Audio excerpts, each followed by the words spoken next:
This is Akashwani, Bangalore. Hello, dear listeners, and welcome to yet another edition of English Talks.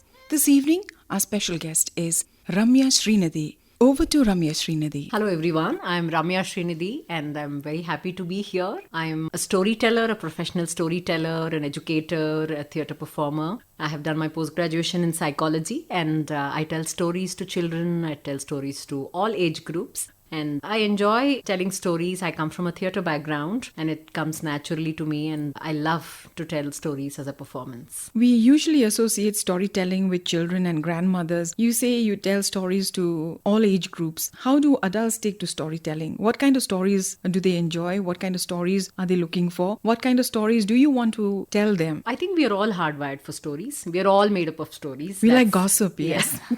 That's are also stories, right? Half the time you're making it up. And we have grown up with grandmothers telling us stories, but unfortunately today with nuclear families, that's diminishing. So that is why there's a huge gap, because in today's generation, you don't have grandmothers telling stories. People are living in the city or somewhere far away, and children are devoid of those stories, and that generation has moved on where there are teenagers who have not heard stories, so they love stories. And of course, teenagers come with that thing of, what is there in a story? But the minute you begin, it's the magic of the story. It's the story that you choose. It kind of, engrosses them into it. And I have never had an audience who have not loved the stories that I've told. And I have told to all age groups. You talk about magic in storytelling. Is it magic for you or for the listener?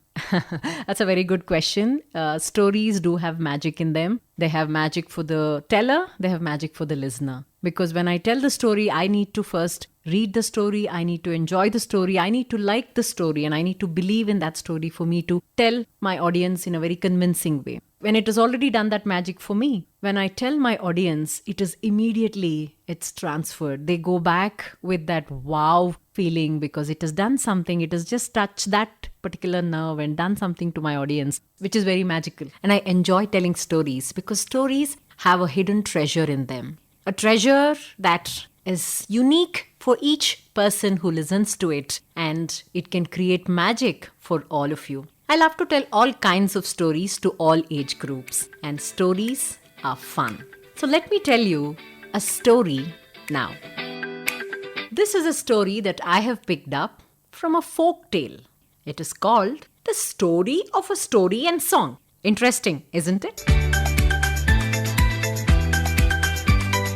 Once upon a time, somewhere far away, in a beautiful village, lived a little girl called Tara. She lived where there were tall trees, huge mountains, lovely river meandering through these forests. And she lived with her parents and her grandmother, Ajji.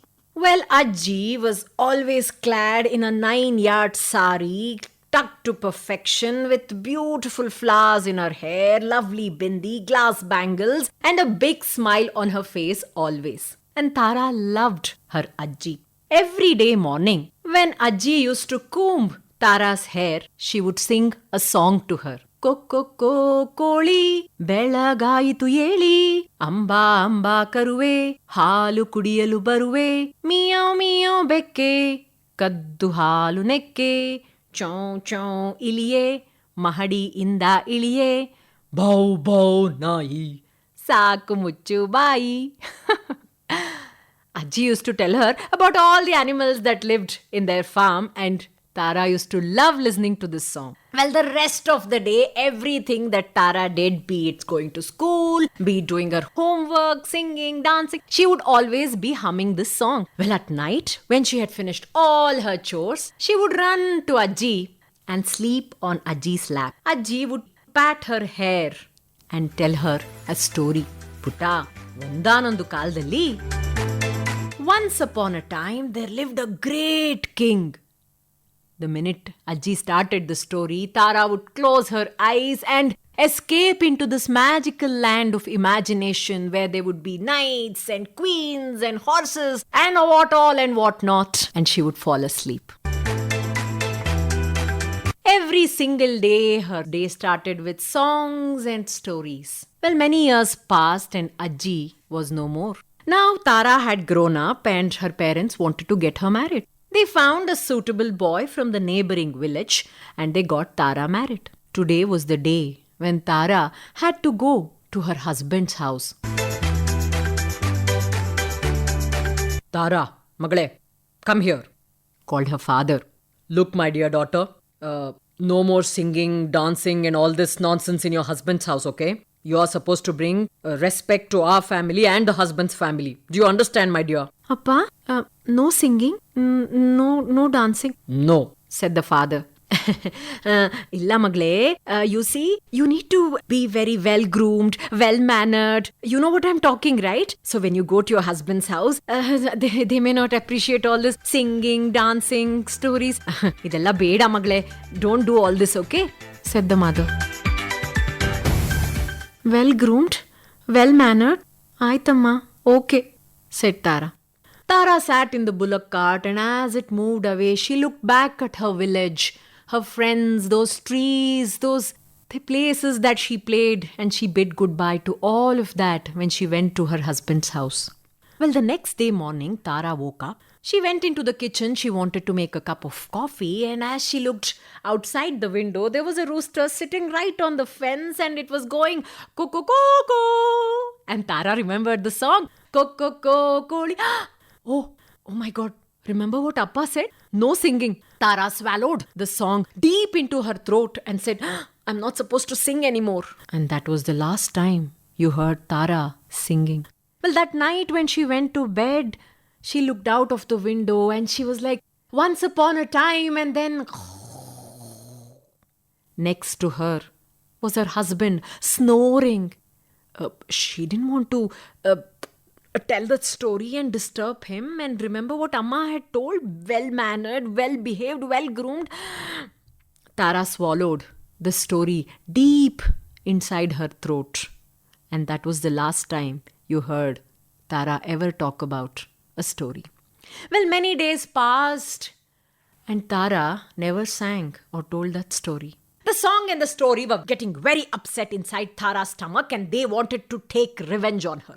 What nonsense! Why doesn't this girl sing and tell us anymore? Said the song and the story, who were now sitting inside Tara's stomach and feeling very annoyed. One afternoon when Tara had finished all her work and she was sleeping in the afternoon with her mouth open, the song crawled out of her mouth, took the shape of a footwear and went and placed itself outside the door. Quickly followed the story, who also crawled behind her and took the shape of a man's coat and hung from the peg outside the door. Well, Tara was clueless. She continued to sleep. But that evening, the husband walked inside. As he walked inside, he saw men's footwear, men's coat. He banged open the door, went straight into the kitchen where she saw his wife and he started blasting her. Hey, Tara!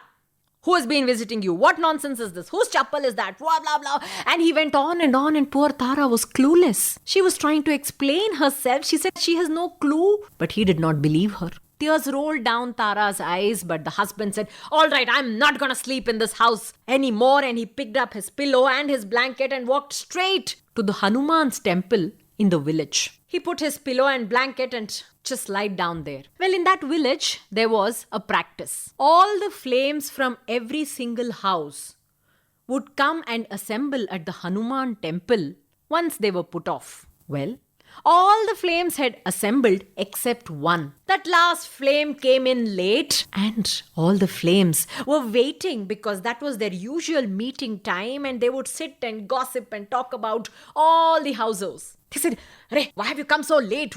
What is this? You're late today. Ayyo. What can I tell you? The story that happened in my house today. The wife was crying and crying. And finally she put me off so late and went, and then I came here. The wife was crying. What happened? Tell us more, said the flames. Ayo, it's a husband and wife fight. Husband and wife were fighting. Tell us more, said the other flame. Are, you know what happened? The wife was sleeping in the afternoon. Some story and song crept out of her mouth. They took the shape of this coat and the footwear. They wanted to take revenge on her. The husband came, saw the coat. He blasted her and she cried and he came away. And that is why she put me off late. This is what happened. Well, the husband, who was sleeping right across the hall, heard all this. He was shocked to hear it.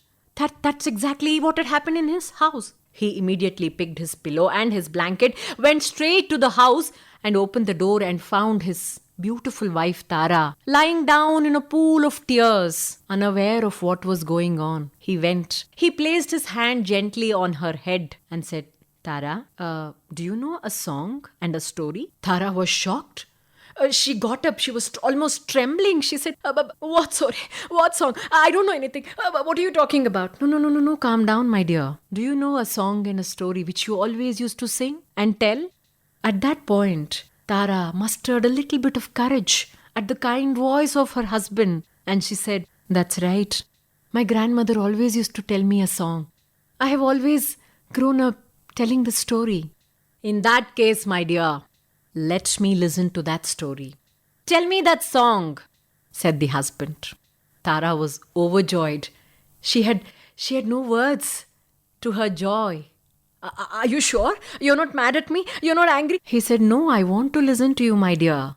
Please sing. Please tell me that story. Well, Tara sat all night singing the song, telling the story, and the husband and wife sat there looking at the beautiful moon and the lovely sky filled with stars as they spent the entire night listening to that story. Well, from the next day onwards, her husband wanted Tara to sing and tell the story, not just to him. He wanted her to tell the story to everyone in the village. And from that day onwards, even to this day, Tara has been singing and telling stories and encouraging everybody to do that. So let me tell you, if you know a song, if you know a story, don't keep it to yourself. Please keep telling the stories and the songs to everybody. Share the stories, as stories have magic in them.